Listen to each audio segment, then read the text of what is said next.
ईश्वर की शपथ लेता हूं कि मैं विधि द्वारा स्थापित भारत के संविधान के प्रति सच्ची श्रद्धा और निष्ठा रखूंगा। हरियाणा में नई सरकार का गठन हो चुका है। मुख्यमंत्री नायब सिंह सैनी और 13 मंत्री शपथ ले चुके हैं। राज्य की सत्ता में भारतीय जनता पार्टी जिम्मेदारी संभाल चुकी है। अब इंतजार है नए मंत्रियों के पोर्टफोलियो तय होने का, यानी उनके बीच मंत्रालयों के बंटवारे का। 13 मंत्रियों वाले हरियाणा मंत्री परिषद में किस मंत्री को कौन से मंत्रालय का जिम्मा मिलता है, इस पर चर्चाएं शुरू हो गई हैं। आमतौर पर महत्वपूर्ण और बड़े मंत्रालयों का जिम्मा कैबिनेट के सबसे तजुर्बेकार और वरिष्ठ मंत्रियों को ही सौंपा जाता है। सरकार गठन की रीति नीति में पोर्टफोलियो मंत्रियों की वरिष्ठता की वरीयता क्रम में ही दिए जाते हैं। इस लिहाज से अनिल विज इस समय सबसे ज्यादा चर्चाओं में बने हुए हैं। अनिल विज अंबाला कैंट सीट से 7 बार के विजेता और पार्टी के सबसे तजुर्बेकार और तेज तर्रार नेता हैं। अगर आपने गौर किया हो तो मुख्यमंत्री नायब सिंह सैनी के तुरंत बाद मंत्री पद की शपथ अनिल विज के नाम के साथ ही शुरू हुई थी, यानी शपथ लेने वाले मंत्रियों में अनिल विज पहला नाम थे। अब चर्चाएं कुछ ऐसी हैं कि अनिल विज को गृह मंत्रालय की जिम्मेदारी सौंपी जा सकती है। साल 2014 में जब राज्य में पहली बार बीजेपी की पूर्ण बहुमत वाली सरकार बनी थी, उस समय भी अनिल विज को राज्य का गृह मंत्री बनाया गया था। हालांकि 2019 चुनाव में उनसे इस महत्वपूर्ण मंत्रालय की जिम्मेदारी नहीं सौंपी गई थी। अब नतीजों से पहले विज सीएम पद की दावेदारी करते सुनाई दिए थे, लेकिन उनकी वो मुराद भी पूरी नहीं हो सकी।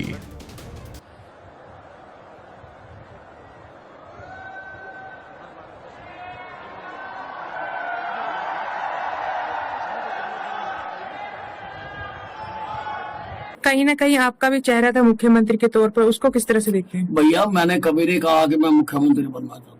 मैंने तो एक स्पष्टीकरण दिया। मेरे कार्यकर्ताओं में एक बात फैला दी गई कि भाई अनिल विज तो बनना ही नहीं चाहता, कोई जिम्मेवारी लेना ही नहीं चाहता। मैंने तो उसका स्पष्टीकरण दिया था केवल कि भाई मुझे आज तक पार्टी ने जिस मोर्चे पर खड़ा किया मैंने काम किया उसके ऊपर, जहां मुझे भेजा मैं गया हूँ, जो मेरी ड्यूटी लगाई मैंने की है, और अगर ये दायित्व भी मुझे देंगे तो मैं निभाऊंगा।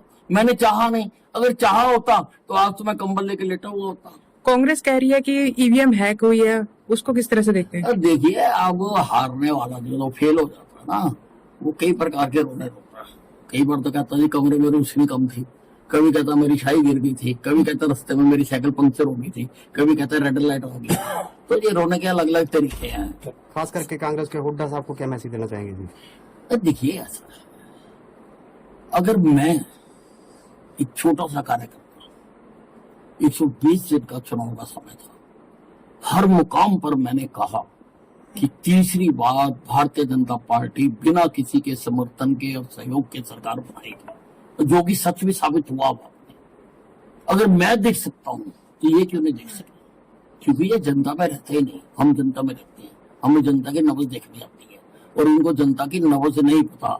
और जिस डॉक्टर को जनता की नब्ज, मरीज की नब्ज ना देखनी आती हो, उसको अपना क्लिनिक बंद कर देना चाहिए। आज सरकारी कर्मचारी खौफ लेते हैं आपसे कि गब्बर आगे काम करो, तो इस बार क्या? देखिए ऐसा, मैं अनिल विज हूँ, अनिल विज था, अनिल विज ही रहूंगा। अब लोग मुझे कई नामों से बुलाते हैं, लोग मुझे बाबा भी कहते हैं। अब ये नहीं, लोगों का प्यार है, लोग कुछ भी कहें। जो गलत काम करने वाले हैं उनको तो मेरे से खौफ खाना ही चाहिए। सर, भारतीय जनता पार्टी के शीर्ष नेताओं ने जिस तरीके से सीएम का जो बदल किया गया है, खट्टर साहब पर क्या भरोसा नहीं था कि अगर खट्टर साहब के चेहरे पर नहीं, ऐसा नहीं है। खट्टर साहब ने बहुत अच्छा काम किया था। ये जो तीसरी बार रिपीट हुई है, इसमें खट्टर साहब का बहुत बड़ा योगदान है। 9.5 साल मुख्यमंत्री वो रहे हैं, इसीलिए उनके अच्छे काम को देखते हुए उनको वो और ऊपर ले गए कि सारे देश में उनके काम का लाभ।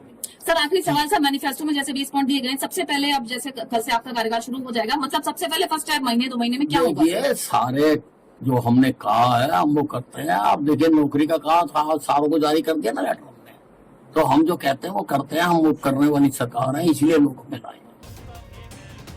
अनिल विज अब भले ही संतुष्ट भाव में हों और ये जता रहे हों कि सीएम पद उनकी चाहत नहीं है, बल्कि पार्टी आलाकमान जो जिम्मेदारी देगी वही वो निभाना चाहते हैं, उनकी संतुष्टि के कई मायने निकाले जा रहे हैं। क्या इसे ये कहा जाए कि सीएम पद न मिलने पर अपनी खींच को शांतिपूर्ण विसर्जन को ही विजय ने समझदारी समझी, या फिर कहीं ऐसा तो नहीं कि भीतर खाने उनके पास किसी बड़े मंत्रालय की जिम्मेदारी दिए जाने की सूचना आ चुकी हो। खैर जो भी हो, अगले कुछ दिनों में ये बात साफ हो ही जाएगी। अब शुक्रवार को हरियाणा के नए मंत्रिपरिषद की बैठक होने जा रही है, जिसमें कई महत्वपूर्ण फैसले और कई पहलुओं पर चर्चा हो सकती है। इस खबर में फिलहाल इतना ही। बाकी अपडेट्स के लिए आप बने रहें एनबीटी ऑनलाइन के साथ।